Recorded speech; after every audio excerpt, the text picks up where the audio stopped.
and they don't care about the people, which is what these enhancements want to actually care for most. It is on this basis we are so proud to be proposing on-site proposition.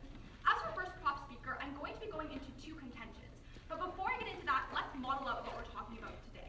So by this house, we are talking about Western liberal democracies. By public sector, we are talking about institutions that are government funded. By human augmentation, we're talking about augmentations that enhance the productivity or capabilities of like a human's body. For example, we're talking about things like a brain-computer interface or robotic exoskeletons.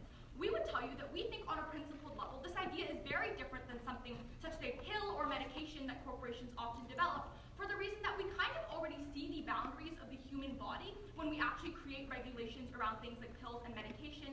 We think this is uniquely different for the reason that this is a new field of study that is so vague and so broad that the government must first actually be able to thoroughly research it to see where its limits lie. Let's get into the first point about government responsibility, why governments are actually best for actually achieving this kind of research. Okay, what are the alternatives, first of all? The alternative is that we think opposition has to talk a lot about is things like corporations developing these kinds of human augmentations. Let's get into the first point about how corporations are driven by profit. Under this, no thank you, we have two impacts for you. But first, why are corporations driven by profit? The nature of corporations within the status quo is that there are businesses that are out to make money. We would tell you that a lot of these corporations, their end goal, no thank you, is to help a board of directors or to help the CEO actually get a lot of money and a lot of profit for these high-ranking leaders within corporations. We would tell you because of this, because they are so driven by profit, you are more likely to have things that are actually not properly regulated. You are more likely to have corporations cutting around corners. What do we mean by this? We would tell you first, these corporations are more likely to cut costs, and we think specifically in the instances of human augmentation, this is very likely to happen because it is a new field of study that people don't really know much about. They are not really educated about this study yet because it's so new.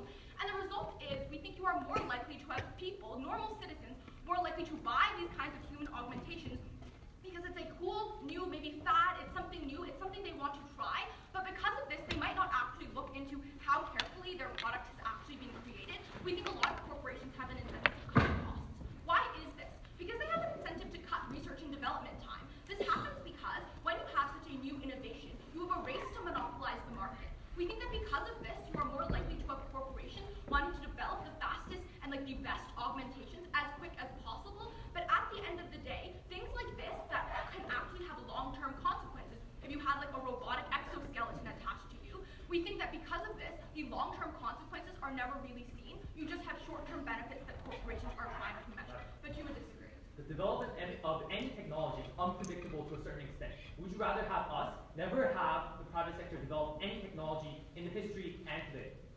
No, see, that's the difference. We think that human augmentation, something that potentially infiltrates your brain or actually adds a new layer of skeleton to you, is extremely different for the reason that things that are developed in the status quo, like pills and medications, we have guidelines set for them that governments have actually researched themselves before they've been able to set those guidelines. We think that the government needs to do research before guidelines for human augmentation, for example, can be set. Why is the government the best actor? We would tell you at the end of the day, this is for a few reasons. First of all being, we think governments don't have a goal to profit, and in this instance, they wouldn't actually be profiting at all. We think this is extremely important because it means individuals like researchers can take their time when they are researching and make sure they are doing everything thoroughly. Because if we are going to augment human bodies, we think it's important that we do it in a way that is safe and a way that is long-term. But furthermore, we would tell you that it's important for governments, and governments are more accountable and representative of their people. Because of these Western liberal democracies, we think that these individuals, these politicians, for example, the people who are actually starting these programs, who are voted in by their people, they want to be accountable to their people, not only so they can leave with a good legacy, but furthermore, so maybe they can be voted in the future. Let's get into the second idea about how, when you have the government creating these enhancements, you get it more regulated. This happens because if the government ever, has test subjects, or later on provides this service to other people, it's best for these things to be regulated so that everyone in society can have a fair playing field. What do we mean by this? We would tell you in the instance of something like a brain augmentation where you are made smarter intellectually, the effect of this is, if a corporation is the one kind of issuing this, you don't always know it can be properly regulated and tracked, especially because this is such a new technology. With the government, you know they are accountable. We want to have people healthy, we want to have people safe. You do that when you have people who do not profit at creating these kinds of mechanisms. We are so proud.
We're going to be bringing a few points to you today on side opposition.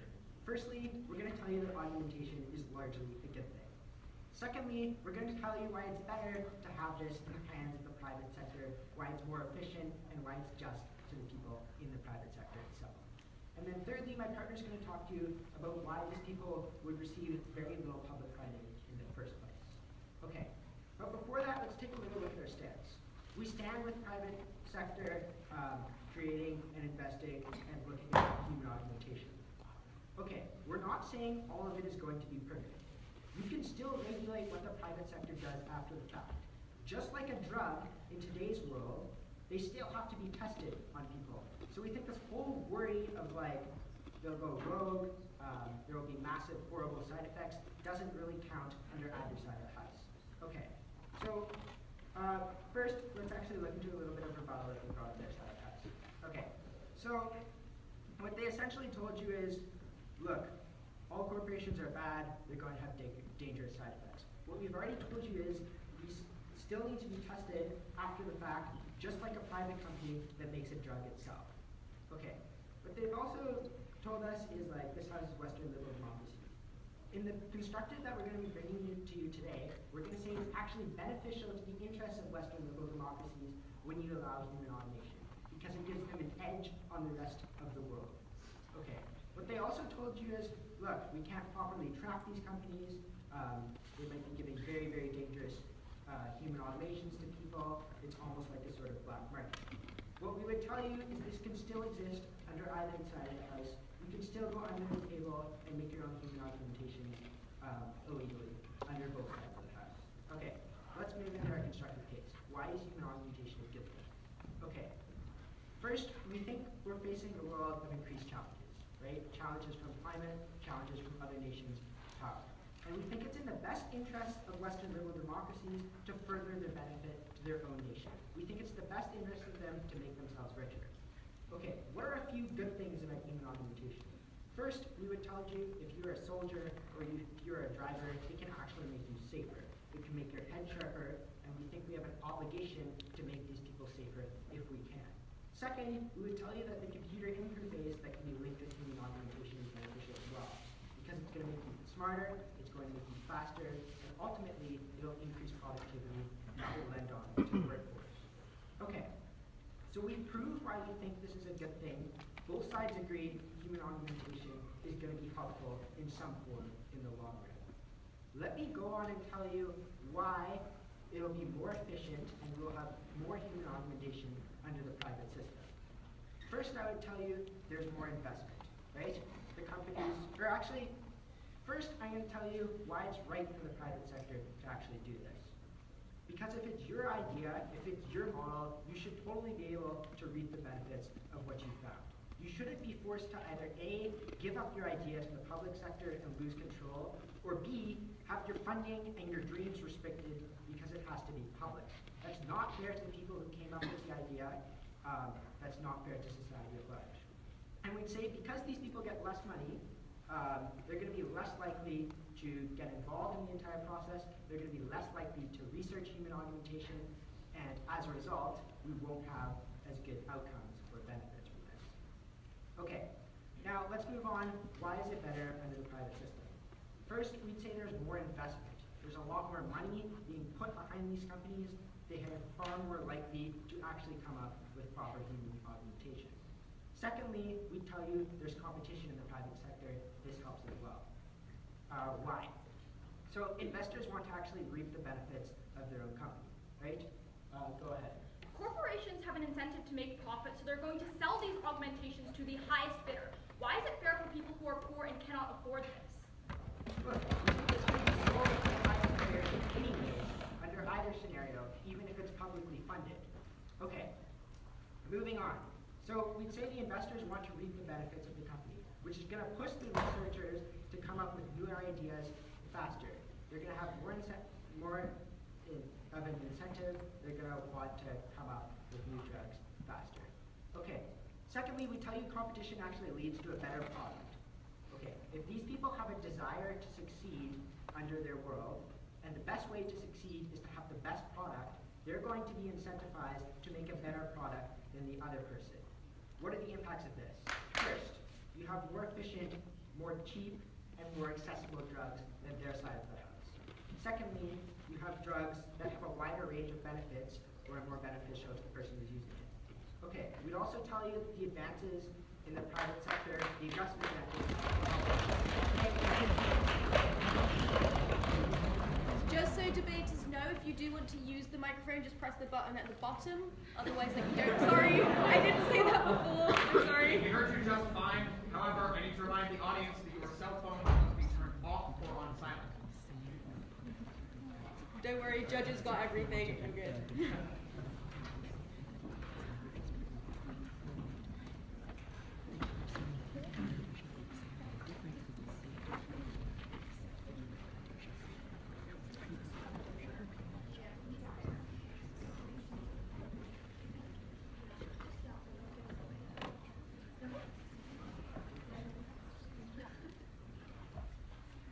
It worked. If you just Yeah, no, I'm not. It did work. Press the bottom thing. I don't know if this is gonna help. Everyone, no, speak loud. Yeah, just be loud. Okay. You can do it as long as we can hear you. Yeah.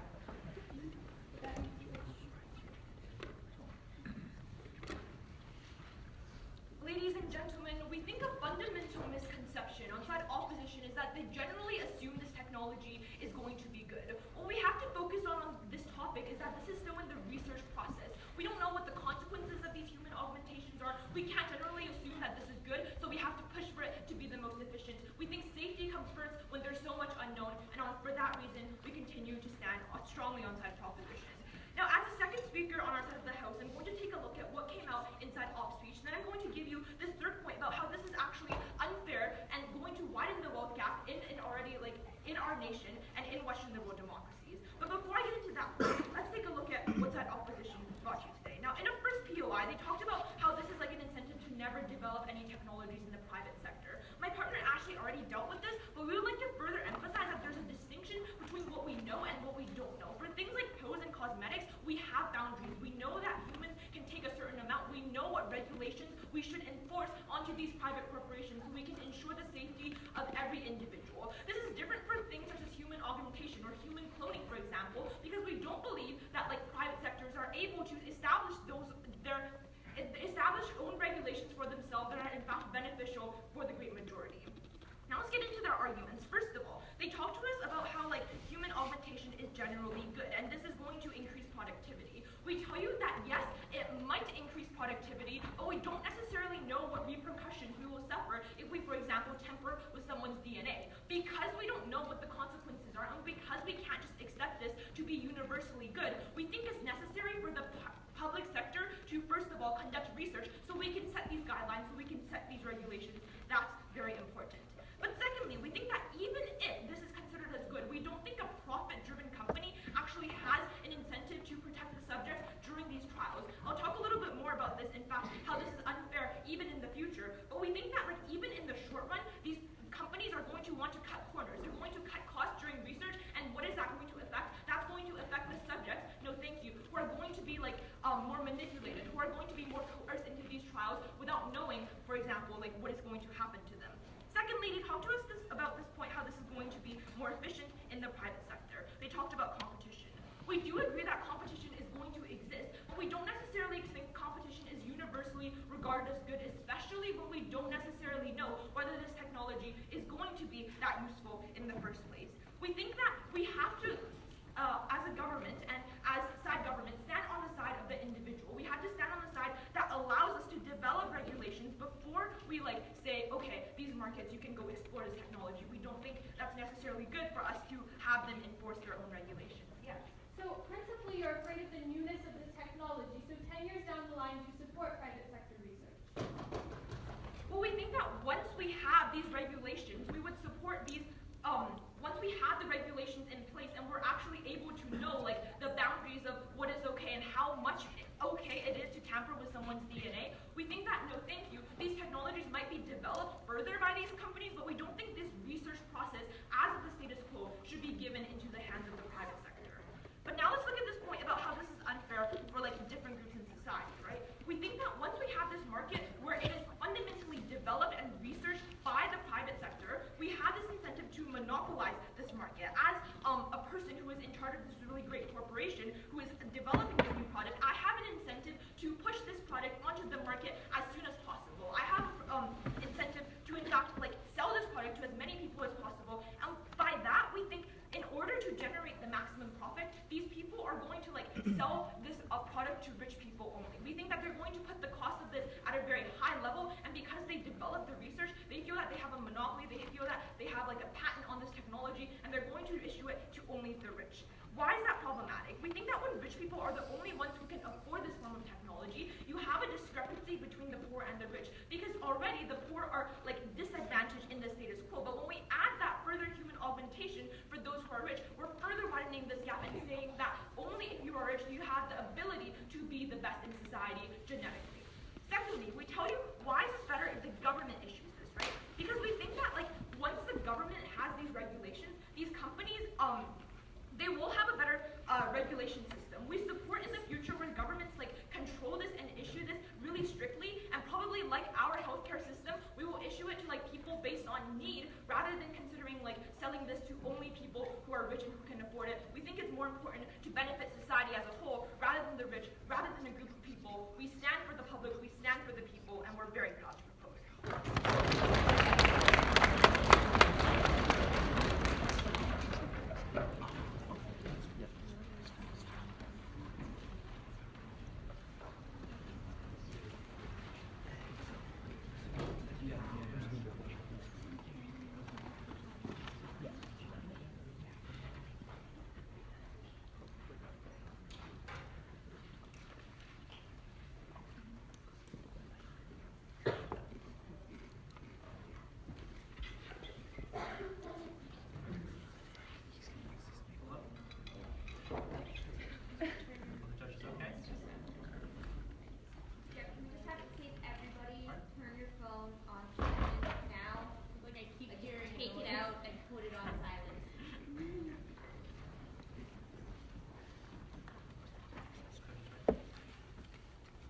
In this debate so far, we've heard a side government whose main argument is research must occur, therefore we are right.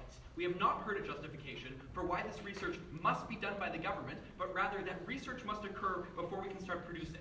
Ladies and gentlemen, the motion is about banning private sector companies from being able to conduct research. We stand for them to be able to conduct that research on our side. Therefore, that isn't legitimate. I'm going to be first rebuilding what we've heard so far from my partner, engaging in some refutation with the other side, and then going on to our third point about the lack of government incentives in actually funding this research if it were to occur. So first of all, some rebuilding of our first point about how human augmentation is a good thing. And they said that it's not necessarily a good thing because we have to do research. Either way, the research will have to take place. But the thing is that research will be more efficient on our side. It's more efficient under the private sector. They also said that it's different than medical regulations because the exact quote was, with drugs, we know. That's just not how it works. With each new drug that goes to market, you see new trials. The best example of this is the United States of America with the FDA. Private companies have to pay for new trials of their drugs through the FDA in a regulated system, and there's absolutely no reason that this can't exist The same way for human augmentation, where it's still the private companies conducting the research. However, the government is making sure that normal people don't get ruined by it, as they are so afraid of on their side. Secondly, about why the private sector, and we talked about how competition leads to a better product, and their main response to this was basically, we need to research it first. What we're asking is, why does the government need to be the actor that does that research? We agree research needs to occur, but the thing is, there's no reason specifically provided by them other than research must occur, that the research must be done by a specific actor, and that's where their side has failed so far. Now let's move on to refutation of their 3 points that they have brought up so far. So first of all, about government responsibility specifically and how corporations are driven by profit. So they said that corporations are incentivized to cut costs. 3 responses. First of all, regulation can exist to prevent that they aren't using horrible materials and that they aren't just pretending that these things will work. I've already talked about this. Secondly, a product like this is so complex, it is very, very hard to convincingly cut costs. And thirdly, private companies already make medicine under the status quo. We allow that, and those things are actually things that people need to survive, as opposed to human augmentation, which simply helps them achieve more. If we allow them to make medicine under status quo, we should be allowing them to do this as well. Secondly, they talked about how the government is the best actor. 3 responses to this. First of all, there's a lack of incentives for research, which I'm going to address in my constructive. Secondly, we've already shown that it's more efficient, and they've actually agreed that with competition things are more efficient. And thirdly, even if you don't believe either of those things, this becomes a wash, as without either of those, neither one is the best actor. This is not enough to justify an outright ban, therefore the motion still falls. Next, they talked about more regulation, and how if the government does it, there's more regulation. 2 responses. First of all, the government can enforce regulation on firms. There is no need for these drastic measures.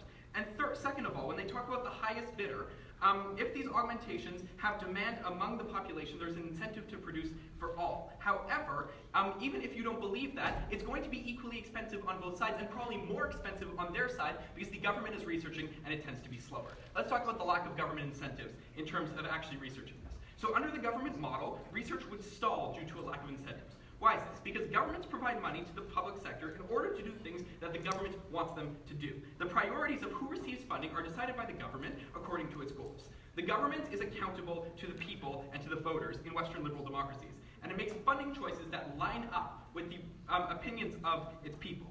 Many people in society are against human augmentation, I'll take you in a sec, for religious or ethical reasons. Go. If the government wants to create a safer human or a more better human, like your partner Eric said, would you not agree that they might agree to multilateral or international cooperation between public institutions to actually fund this and give it to everyone? That would be really nice if the government had the incentives to pursue the research, but as you'll see, they don't. In addition, there's no reason that corporations can't work with corporations in other countries to achieve this exact same thing. Okay, let's go back to where I left off. So a lot of people in society are against human augmentation for religious or ethical reasons. We live in a day and age where elections are decided by closer and closer and closer margins. And the government is not willing to risk an election on an issue like this, especially considering it does not fall on the traditional right-to-left continuum. You can't say, well, we're a liberal government, therefore this is a liberal issue so we can support it without worrying about alienating voters. Because you're going to alienate voters whether you're right-wing, left-wing, Democrat, Republican, whatever. Human augmentation is a buzzword that can often lead, unfortunately, to accusations of eugenics. And this is quite divisive. For that reason, the government is unlikely to be willing to divert significant funding to the levels needed to research this, the millions and millions of dollars. It's too risky. Why is this? Well, first of all, progress stalls. You get government not funding and the public doesn't allow it. Secondly, perceptions towards it are less likely to change because you're getting less research, therefore people are less likely to see the benefits. And third, it's beneficial for the government because it prevents them from having to make the awkward choice between what to support on their side. We are proud to continue to stand.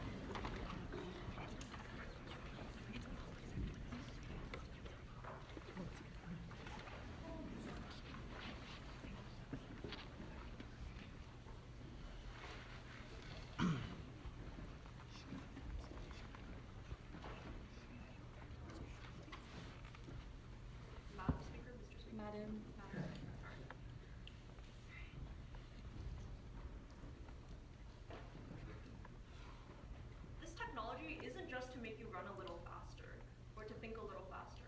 This is changing the very facets of your humanity and extending the limits of your capabilities as a human being. Madam Speaker, I think when it is technology that is this fundamental to your humanity, it should be accessible to all. And it is why, on proposition, I'm very happy to be continuing the case line.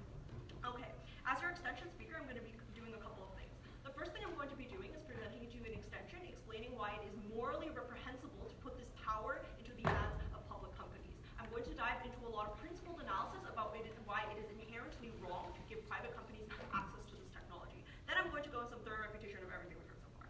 Okay, so let's get into this extension first. It is morally unjustified to give this good to the hands of private corporations because it will cut access to this technology off of a large part of the population.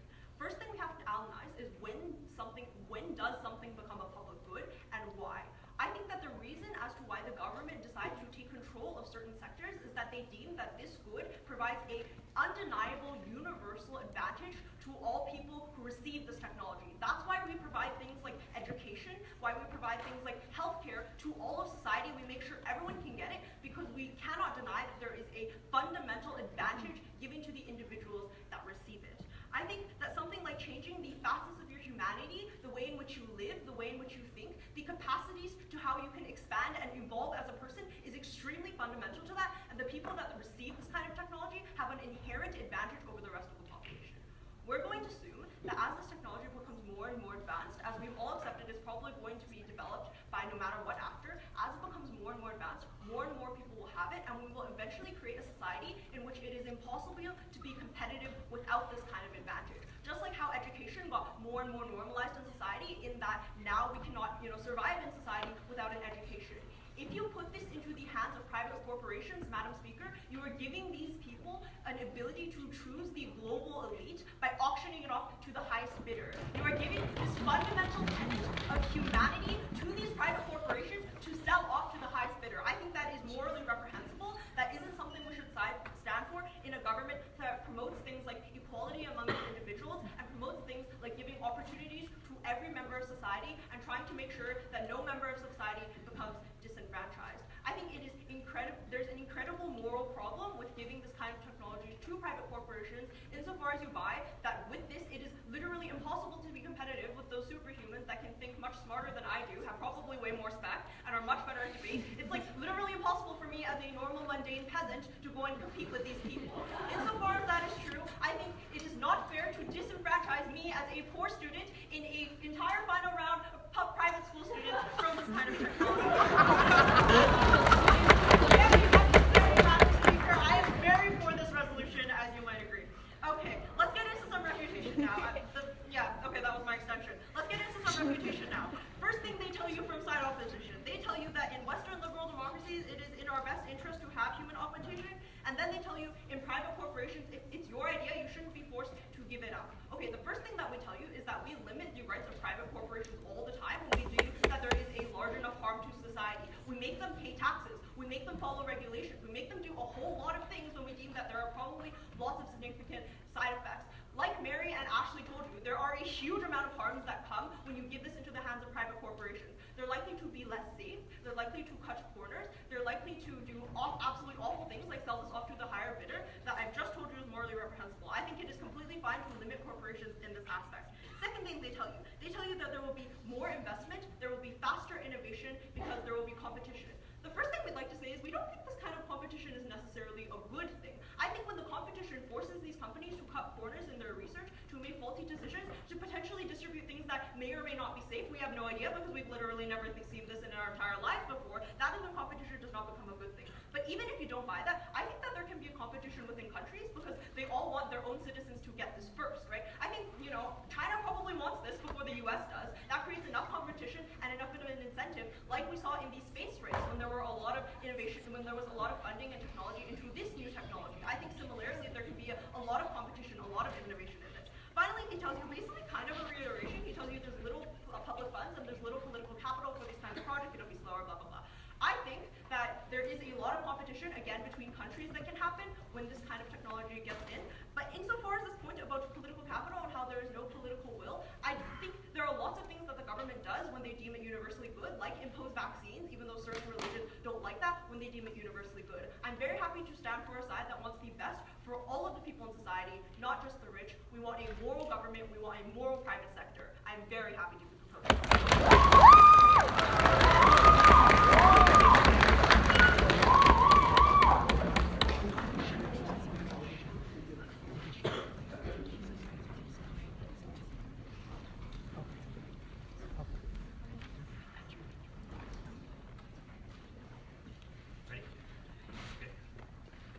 Madam Chair, this will waste precious time, but I just want to note that I'm from Port Moody Secondary, a public school in this vice and I'm very proud to present that. Okay, our extension is going to be very simple. The government side has provided the fact that these companies are profit motivated as a major harm. Our extension is that this is our greatest advantage and we need to use this. Okay. I'm going to go through our extension first, and then if time allows, I'll go into explicit refutation, but I think there's already implicit refutation in my extension. Okay, I want to just note that the prop burden in this debate was to prove that private companies should never get involved, especially because the extension speaker comes up and talks about how these advancements are so special and not like any other technology. They haven't done that so far. Okay, first point of the extension. What happens in the comparative? If they want to deal with the actor of the corporations that are so crazy that they want to cost majorly and possibly endanger human lives, we think that it's more likely that if they are crazy enough to do this, they'll go abroad to non-Western liberal democracies and find highest bidders, right? We think that this is far worse because these dangerous pieces of technology are going to places where we have no way of actually making sure that these people are following legal procedures or like prosecute them or like impose any sort of regulations on them. Secondly, every team in this debate so far takes government incentives as an objective good and for granted. We don't think that this is true. Government incentives are very harmful in specific cases. Firstly, military purposes. We think that these human augmentations can go through military purposes like to have an edge over other countries in like military situations, right? A large amounts of times these technologies go into like military uses first and then generally trickle down into the citizen use. We think that this is very inefficient and time consuming. But secondly, political purposes, right? If they want to talk about the fact that they will rush and get to these human augmentation without proper research, we think that the government has the exact same incentive to do so, right? We think that the US government has an incentive to do it first before the Russian government. We don't think that that point really is like non-exclusive. In addition, we think that just a characteristic of a government is that they're very inefficient and bureaucratic, and we want to get fast and good development. So, this debate is very simple for closing opposition. We want to help more people with these great technologies. How do we better do this? We're going to talk about specific benefits that private companies have because they're profit motivated that governments can never have. Firstly, I want to talk about short-term versus long-term. Let's establish that these technologies will probably be very expensive when they first come out, right? We like literally hear an assertion that they'll be like free to everyone when the government researches on them. We don't think that this is true. Okay, so what happens? In the public sector, if we only allow public sectors to develop these technologies, if they first come out and they're expensive and the majority of the population can't afford this, then the government loses incentive to continue pursuing this because the people's will is that I don't want this because I can't afford it anyway. This means that we hinder development. But in the private sector, we have a unique benefit that we're independent of the will of the people. Even if it's expensive in the short term, once there's competition, once private companies continue developing it in the long term, it will get accessible. We think that we create a backdoor way for everyone to have this accessibility, these technologies that the government can never have. Okay, more accessible is an incredibly important benefit in this debate because the government side never gets that. We hear an assertion that like this will be like completely free to everyone. We don't think this is true. If this is true, the government can never afford it. Even if it is true, we get the same benefit just faster and more efficiently. Second, I want to talk about the breadth of research. Opening opposition says we lack funding on public sectors. We agree, but we want to further this, right? We can divide and conquer on our side. We can have more productive and diverse research. The government can focus on research of human augmentation that's going to, be closest and conform most to, the public good. And the private sector can conduct research that is going to make them the most money, which is going to attract the most customers, which we think is actually more connected into everyday people's lives than the government's abstract good. Okay, next I want to talk about opportunity cost. Because in their world, the public sector has all the burden of developing these technologies. We think that the public sector can use this tax money for necessary things like healthcare and social welfare, right? We think that this extra cherry on top is good, but we want the private sector's help into doing this because if they only have the burden, either they're going to cut costs from other necessary services like this, or they're going to be so inefficient that we don't see any benefits. Okay. Lastly, I want to talk about the things we research, right? We think that once the government only can do this in public sectors, we're going to research very obscure and abstract benefits that we see as all objectively good, that are not completely non-controversial to the people, right? We think that we have, on our side, specific conveniences that are going to attract the most customers because these companies are profit motivated. This is the most important and most beneficial advantage that we have on our side that they've completely missed in this debate. For those reasons, we're so proud to continue opposing this. Thank you.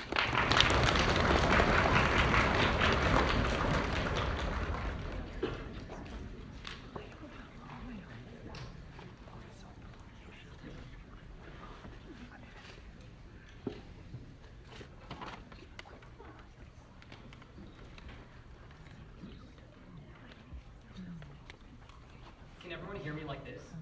Yes. Alrighty.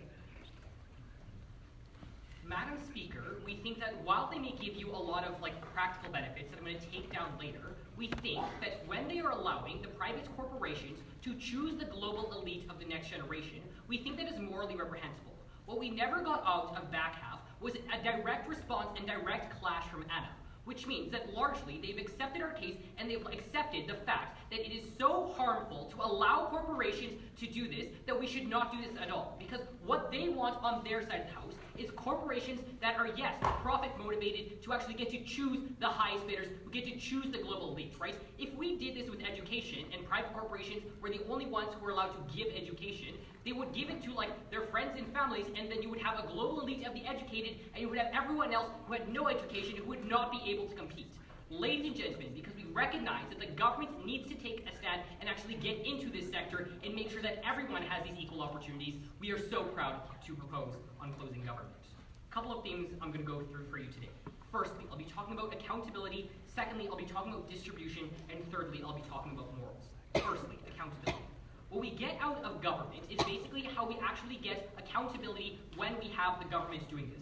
What they tell you is that basically we can get accountability on their side, such as the FDA. The first thing we have to say to this is it's all very retroactive, right? We can't really limit the practices that they have during the trials, so we think that they can actually abuse their population and kill their test subjects a lot during the trials. We don't think this happens. But secondly, we tell you that the population is going to cry out if the government is abusing their power. We tell you this actually largely deals with Andrew's characterization of using it for military, right? If the USA is making super soldiers and slaughtering the rest of the world, the population is going to be very angry, right? Because we think that they have a moral compass. We think this is incredibly beneficial. That's where accountability becomes very important. Because they're not only going to keep the practices and the trials accountable, but they're going to keep the use of this technology very accountable. We think this is a huge benefit on our side of the house. No, thank you, Andrew. Right? But secondly, we tell you that they actually do want the best technology possible because they do want their population to succeed, which brings me into this idea of distribution. Largely what we've heard out of opposition is basically we get better technology because of this idea of competition and because of funding. One, we tell you that governments want their population to be as productive as possible, right? We think that governments are going to swallow the harm of it being very expensive at first if they know that the population is going to be infinitely more productive with computers in their brains, right? We think they're going to swallow this harm. But secondly, if we look at the USA medical system, everything is still very, very expensive for the population, right? The thing is, it's not accessible to everyone. We think that if we have a Canadian system, for example, everyone can get some education, everyone can have this. But furthermore, as I told you in a POI, we actually get multilateral, cooperation. This is important because we think this actually takes down all of their harms when you have several countries working together. But we think this also gives you the side benefit of having a lot of the smartest people in the world working together on this technology. We think it's incredibly beneficial. But we also think this increases distribution around the world. We think this is also incredibly important. Yes? You talk about fair access. Do you really think an already stressed healthcare system would provide human automations that have nothing to do with disease for free? Yes, because when they realize that their population is going to be infinitely smarter, infinitely faster, and be able to be very productive in the future, they can remake that money, right? Because their people are going to be making more money in the future. We think that they're going to swallow that harm. All right, and finally, let's move it, like, the really important part here is about this idea of bias, which actually brings me into this part of morals. Really, the only moral argument we've heard on that side is basically, if you have this patent, you should be able to profit.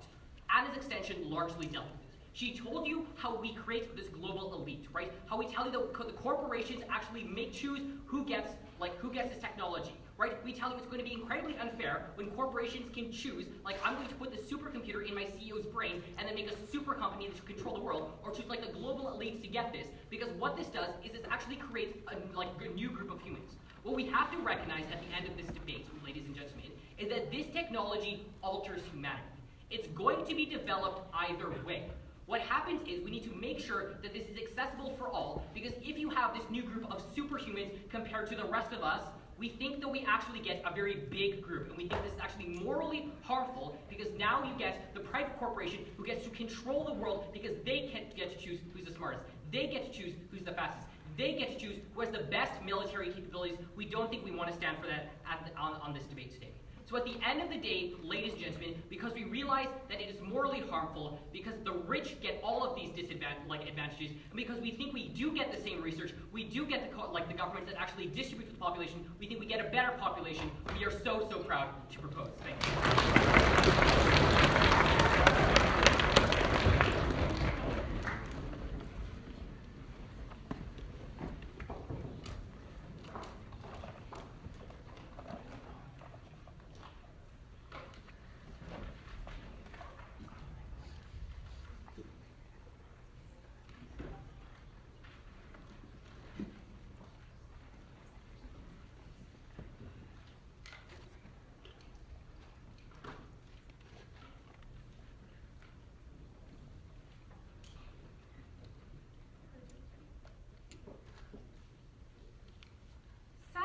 Government lives in this really wonderful socialist utopia where government advances mean that people get access to everything, they get access to the best thing, and everybody is happy, everybody is equal. Unfortunately, this isn't the case in WLDs. That's why we're so proud to be opposing this motion. A couple of things.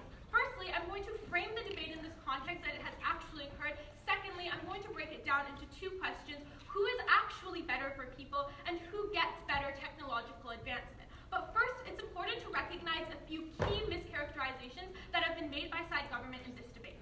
First of all, we think you must acknowledge that private companies are still accountable. Why is this? They are accountable to the government that side proposition advocates for so much because they are still subject to regulations and safety contracts because the government has this power.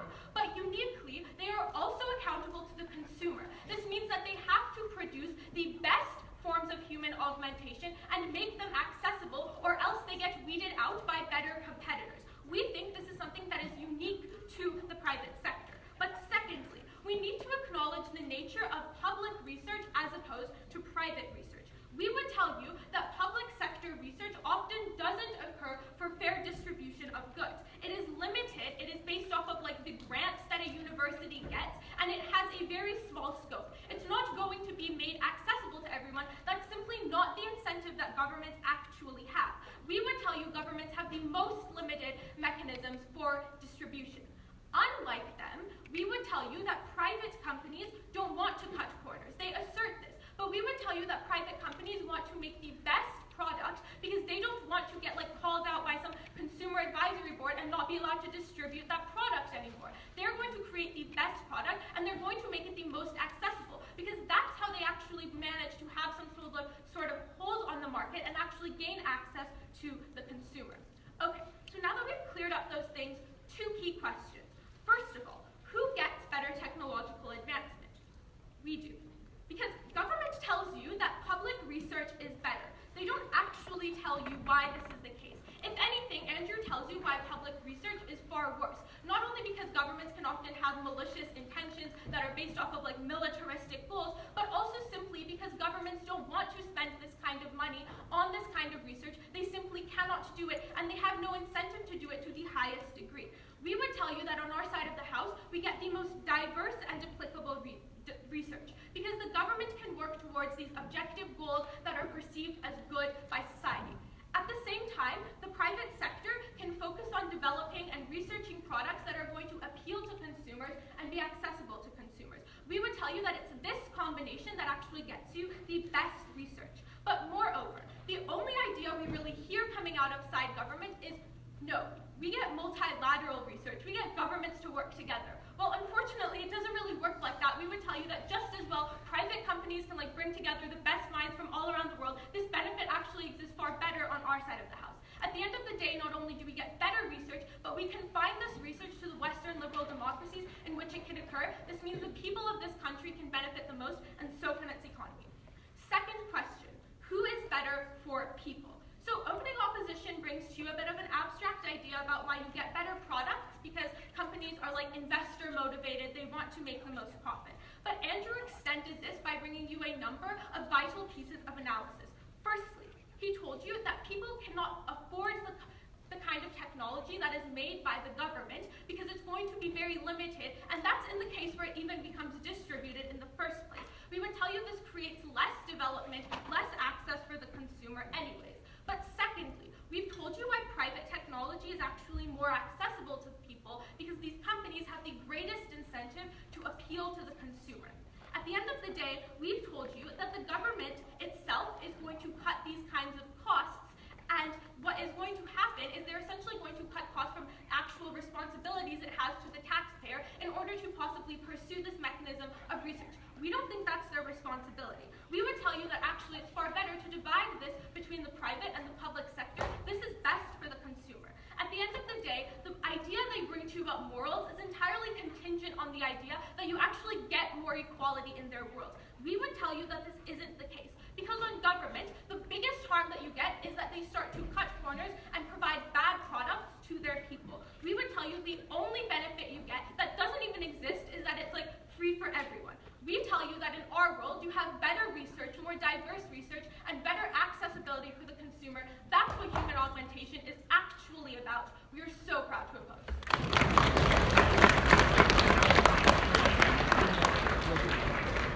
All right, congratulations to all the debaters for a great round. I would like to remind everyone in the GA that we will not be announcing either awards or the